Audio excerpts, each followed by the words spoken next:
BJP seat നൽകാത്തതിൽ മനംനൊന്ത് ആത്മഹത്യ ചെയ്ത RSS നേതാവ് ആനന്ദ് കെ തമ്പിയുടെ നിർണായക ഫോൺ സംഭാഷണം ന്യൂസ് 18.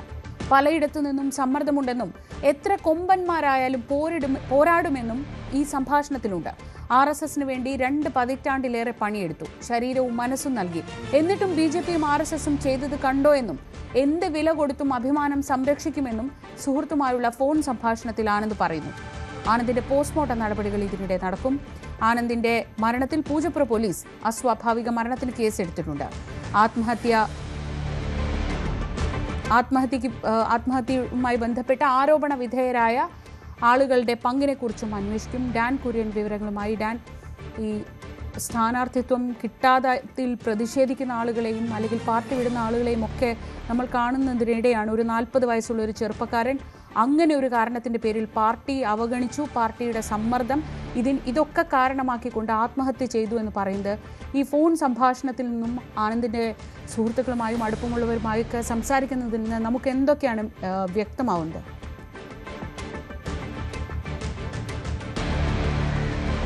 ശ്രീജ, തൃക്കണ്ണപുരത്ത് സീറ്റ് നിഷേധിക്കപ്പെട്ടതിലുള്ള മനോവിഷമത്തിൽ ആയിരുന്നു കഴിഞ്ഞ ഏതാനും ദിവസങ്ങളായി ആർ.എസ്.എസ് സഹയാത്രികനായ ആനന്ദ് കെ തമ്പിയെന്ന് വ്യക്തമാക്കുന്നതാണ് ഈ പുറത്തുവന്ന ഫോൺ സംഭാഷണവും കഴിഞ്ഞ ദിവസം പുറത്തുവന്ന ആത്മഹത്യാക്കുറിപ്പും. അതിന് പിന്നാലെയാണ് സുഹൃത്തുമായി ആനന്ദ് സംസാരിക്കുന്ന സംഭാഷണത്തിന്റെ ശകലങ്ങൾ ഇപ്പോൾ പുറത്തായിരിക്കുന്നത്. എന്തായാലും ആനന്ദ് കെ തമ്പിയുടെ ഇൻക്വസ്റ്റ് നടപടികൾ ഇടപ്പഴിഞ്ഞിലെ സ്വകാര്യ ആശുപത്രിയിൽ പൂർത്തിയാകുകയാണ്. അതിനുശേഷമാകും തിരുവനന്തപുരം മെഡിക്കൽ കോളേജ് ആശുപത്രിയിലേക്ക് പോസ്റ്റ്മോർട്ടം നടപടികൾക്കായി മൃതദേഹം എത്തിക്കുക. അവിടെ നിന്ന് ആ നടപടികൾ പൂർത്തിയാക്കി പൊതുദർശനത്തിനായി വീണ്ടും ആനന്ദിന്റെ മൃതദേഹം വീട്ടിലേക്ക് തൃക്കണ്ണപുരത്തിനടുത്തുള്ള വസതിയിലേക്ക് എത്തിക്കും. അതിനുശേഷം വൈകുന്നേരം 3:30യോടെയാണ് സംസ്കാര ചടങ്ങുകൾ.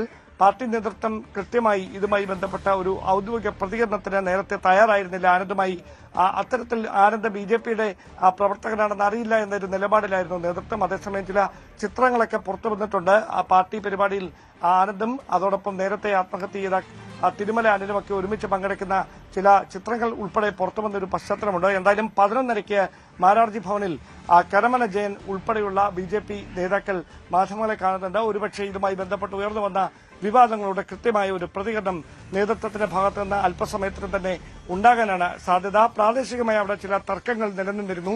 ആ തർക്കങ്ങളുമായി ബന്ധപ്പെട്ട് ആനന്ദ് കെ ജയൻ നേതൃത്വത്തെ സമീപിച്ചിരുന്നു എന്ന തരത്തിലുള്ള സൂചനകളുമൊക്കെ പുറത്തു വരുന്നുണ്ട്. പക്ഷേ സീറ്റ് ലഭിക്കുമെന്ന വലിയ പ്രതീക്ഷയിലായിരുന്നു ആനന്ദ്. പക്ഷേ തന്നെ ബോധപൂർവം വെട്ടാനുള്ള നീക്കം പ്രാദേശിക തലത്തിൽ ചില നേതാക്കളുടെ ഭാഗത്തുനിന്ന് നടന്നു എന്നതായിരുന്നു ആനന്ദിന്റെ ആക്ഷേപം. അതുൾപ്പെടെയുള്ള വിഷയങ്ങളിൽ നേതൃത്വത്തിന്റെ ഭാഗത്തുനിന്ന് ഔദ്യോഗികമായ ഒരു പ്രതികരണം വൈകാതെ തന്നെ ഏതാണ്ട് 1 മണിക്കൂറിനകത്ത് ഉണ്ടാകുമെന്നാണ് അറിയാൻ കഴിയുന്നത്. എന്തായാലും പൂജപ്പുര പോലീസാണ് അസ്വാഭാവിക മരണത്തിന് കേസ് രജിസ്റ്റർ ചെയ്ത് അന്വേഷണം തുടരുന്നത്. വലിയ ഗൗരവമുള്ള ആരോപണങ്ങൾ ഡാൻ, ഈ ആത്മഹത്യക്കപ്പുറത്ത് അതവിടെ അവശേഷിക്കുന്നുണ്ട്. അത് അവിടുത്തെ പ്രാദേശിക നേതാക്കളെ കുറിച്ചാണ്. മണ്ണു മാഫിയുമായി ബന്ധമുള്ളവർ, അവർ നടത്തുന്ന അനധികൃത കാര്യങ്ങൾ, അങ്ങനെ ഒരാൾ, അതാണ് സ്ഥാനാർത്ഥിത്വത്തിനുള്ള യോഗ്യത എന്നൊക്കെ ആരോപണം ഉന്നയിക്കുന്നുണ്ട്. അത് പാർട്ടി ഉത്തരം പറയേണ്ട ചില കാര്യങ്ങളാണ്. അവിടെ ഉത്തരവാദിത്തപ്പെട്ട സ്ഥാനങ്ങളിൽ ഇരിക്കുന്നവർ അഴിമതിയും ഇത്തരത്തിലുള്ള ക്രമക്കേടും കാണിക്കുന്നുണ്ടോ എന്നത്. ഇതിനെപ്പറ്റി പാർട്ടി എന്തെങ്കിലും പറയുന്നുണ്ടോ? ഇയാളുമായി ബന്ധമുണ്ടായിരുന്നില്ല, ആനന്ദുമായി ബന്ധമുണ്ടായിരുന്നില്ല എന്നൊക്കെ പറയുമ്പോഴും നമുക്കിപ്പോൾ ആനന്ദ് ബി.ജെ.പി വേദിയിൽ നിൽക്കുന്ന ഫോട്ടോകളൊക്കെ നമ്മുടെ മുന്നിലേക്ക് എത്തുന്നുണ്ടല്ലോ.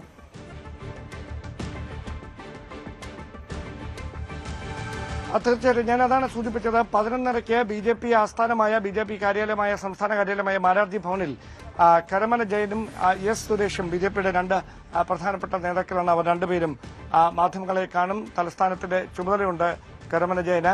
സംസ്ഥാന ജനറൽ സെക്രട്ടറി കൂടിയാണ് എസ് സുരേഷ്. അവർ മാധ്യമങ്ങളെ കാണുമ്പോൾ ഇതുമായി ബന്ധപ്പെട്ട് ഉയർന്നിരിക്കുന്ന വിവാദങ്ങളിൽ, ആരോപണങ്ങളിൽ കൃത്യമായ മറുപടി ഉണ്ടാകാനാണ് സാധ്യത. ഇതുവരെ ഉയർന്ന ആരോപണങ്ങൾ, അതുമായി ബന്ധപ്പെട്ട് പുറത്തുവന്ന വിവാദങ്ങൾ, ഈ ശബ്ദശകലങ്ങൾ, അത് വലിയ തരത്തിൽ ബി.ജെ.പിയെ പ്രതിരോധത്തിലാക്കുന്ന തരത്തിലേക്ക് മാറുന്ന ഒരു പശ്ചാത്തലത്തിലാണ് നിലപാട് വ്യക്തമാക്കാനായി അല്പസമയത്തിനകം അവർ മാധ്യമങ്ങളെ കാണാൻ തയ്യാറെടുക്കുന്നതെന്നാണ് അറിയുന്നത്. അങ്ങനെയെങ്കിൽ അപ്പോൾ അതിലൊരു വ്യക്തത കൈവരും. ഏത് തരത്തിലായിരിക്കും ഈ ആത്മഹത്യയുമായി ബന്ധപ്പെട്ട് ബി.ജെ.പി നേതൃത്വത്തിന്റെ ഭാഗത്തുനിന്ന് ഔദ്യോഗികമായ ഒരു പ്രതികരണം ഉണ്ടാകുക. ഈ വിവാദം അവസാനിപ്പിക്കുന്നതിന് വേണ്ടി, കാരണം തെരഞ്ഞെടുപ്പിന്റെ ഏറ്റവും നിർണായകമായ ഒരു ഘട്ടത്തിലേക്ക് പ്രചാരണമൊക്കെ നീങ്ങുന്ന ഒരു സാഹചര്യമാണ്. അതിനിടയിലാണ് വളരെ അപ്രതീക്ഷിതമായി ഈ 40 വയസ്സുകാരന്റെ ജീവൻ ഒടുക്കുന്ന ഒരു സാഹചര്യം കഴിഞ്ഞ ദിവസം ഉണ്ടാകുന്നത്. അവിടുത്തെ പ്രശ്നം എന്താണ്, അത് പരിഹരിക്കാൻ എന്തുകൊണ്ട് നേതൃത്വത്തിന് കഴിയാതെ പോയി എന്നതടക്കമുള്ള നിരവധി ചോദ്യങ്ങളുണ്ട്. ആ ചോദ്യങ്ങൾക്കുള്ള കൃത്യമായ ഉത്തരവുമായി BJP നേതാക്കൾ ഒരുപക്ഷെ മാധ്യമങ്ങളെ കണ്ടേക്കാം. അപ്പോൾ അവർ നൽകുന്ന മറുപടിയിൽ നിന്നാകും ഇനി ഇതുമായി ബന്ധപ്പെട്ട ഈ വിവാദത്തിന്റെ ഗതി എന്താകുമെന്നത് ഉറപ്പാക്കാൻ കഴിയും. ഡാൻ കുര്യനാണ് വിവരങ്ങൾ നൽകിയത്. ആനന്ദിന്റെ പോസ്റ്റ്മോർട്ടം ഇന്നുണ്ടാകും. വളരെ നിർണായകമായ ഒരു ഫോൺ സംഭാഷണമാണ് ഇപ്പോൾ പുറത്തു വരുന്നത്. എന്ത് വില കൊടുത്തും തൻ്റെ അഭിമാനം സംരക്ഷിക്കും, അതിൽ ഏത് കൊമ്പന്മാരായാലും പോരാടുക തന്നെ ചെയ്യുമെന്നൊക്കെയാണ് സുഹൃത്തിനയച്ച സന്ദേശത്തിൽ ആനന്ദ് പറയുന്നത്. ഇന്നലെ VV അരുണിനോട് ആനന്ദ് സംസാരിച്ചപ്പോഴും പറഞ്ഞിരുന്നത് താൻ പാർട്ടി വിടില്ല, ഇവിടെ നിന്നുകൊണ്ട് തന്നെ പോരാടുമെന്നൊക്കെയുള്ള ശുഭാപ്തി വിശ്വാസത്തോടെയാണ് മണിക്കൂറുകൾക്ക് മുൻപ് അരുണിനോട് ആനന്ദ് സംസാരിക്കുന്നത്. അത് കഴിഞ്ഞാണ് ഇങ്ങനൊരു കുറിപ്പ് കിട്ടുന്നതും വിവരം അന്വേഷിച്ചെത്തുമ്പോഴേക്കും ആനന്ദിൻ്റെ മരണം സംഭവിച്ചതും അത്യന്തം ഖേദകരമായൊരു സംഭവമായിരുന്നു. അത് പാർട്ടിയുമായി ബന്ധമില്ല എന്നൊക്കെ പറഞ്ഞ് നേതാക്കൾ ഒഴിയാൻ ശ്രമിക്കുമ്പോഴും ആനന്ദ് അവിടെ സജീവമായി പ്രവർത്തിച്ചിരുന്ന ആളാണ് എന്ന് തന്നെയാണ് നാട്ടുകാരിൽ നിന്നൊക്കെ ലഭിക്കുന്ന വിവരം. RSS പ്രവർത്തകന്റെ ആത്മഹത്യയിൽ വീഴ്ച സംഭവിച്ചിട്ടില്ലെന്നാണ് BJP സംസ്ഥാന അധ്യക്ഷൻ രാജീവ് ചന്ദ്രശേഖർ ആവർത്തിക്കുന്നത്. കൃത്യമായി കാര്യങ്ങൾ അന്വേഷിക്കാൻ ആവശ്യപ്പെട്ടിട്ടുണ്ട്. തെറ്റ് സംഭവിച്ചിട്ടുണ്ടെങ്കിൽ ആരെയും വെറുതെ വിടില്ലെന്നും അവർക്കെതിരെ നടപടിയെടുക്കുമെന്നും രാജീവ് ചന്ദ്രശേഖർ പറഞ്ഞു. അല്ല, ആദ്യമായിട്ട് എനിക്ക് പറയാനുള്ളത് ഇത് ഒരു വളരെ സങ്കടമായ ഒരു കാര്യമാണ്. എല്ലാവർക്കും വിഷമമുണ്ട്. ഇന്നലെ തന്നെ ഞങ്ങൾ അന്വേഷിക്കണം എന്ന് ഞാൻ ജില്ലാ പ്രസിഡന്റിനോട് പറഞ്ഞു. ഞങ്ങളുടെ ഭാഗത്തിന് വീഴ്ച എന്തെങ്കിലും ഉണ്ടെങ്കിൽ ഞാനത് വിടില്ല എന്ന് കൃത്യമായൊരു ഇൻസ്ട്രക്ഷൻ കൊടുത്തു. അദ്ദേഹം എന്നോട് വിളിച്ചു പറഞ്ഞു, ഇങ്ങനെ പാനലിൽ ഇദ്ദേഹത്തിൻ്റെ പേരൊന്നും ഉണ്ടായിരുന്നില്ല, മണ്ഡലം ലെവലിൽ നിന്ന് ആ പാനലിൽ വന്നതിൽ ഇദ്ദേഹത്തിൻ്റെ പേരുണ്ടായിരുന്നില്ല. ഇദ്ദേഹം പിന്നെ ശിവസേന ജോയിൻ ചെയ്തു.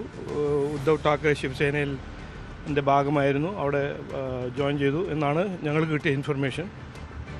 പക്ഷേ ഞാൻ ഇന്ന് രാവിലെയും പറഞ്ഞിട്ടുണ്ട്, ഞങ്ങളുടെ പ്രോസസ്സിൽ ഒരു വീഴ്ച എന്തെങ്കിലും ഉണ്ടെങ്കിൽ ഞാൻ അതിന് വിടില്ല, അതൊന്ന് നോക്കണം എന്ന് ഞാൻ കൃത്യമായൊരു ഡയറക്ഷൻ കൊടുത്തിട്ടുണ്ട്.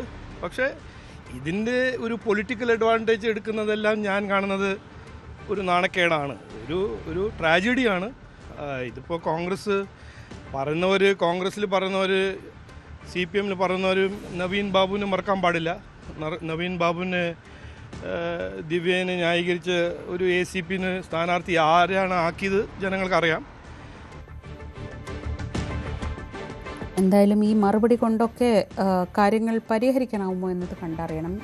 അല്പസമയത്തിനകം BJP നേതാക്കളുടെ വാർത്താ സമ്മേളനമുണ്ട്, അതിൽ ഈ വിശദീകരണങ്ങൾ അറിയാം. ഇതിനിടെയാണ് ഇന്ന് രാവിലെ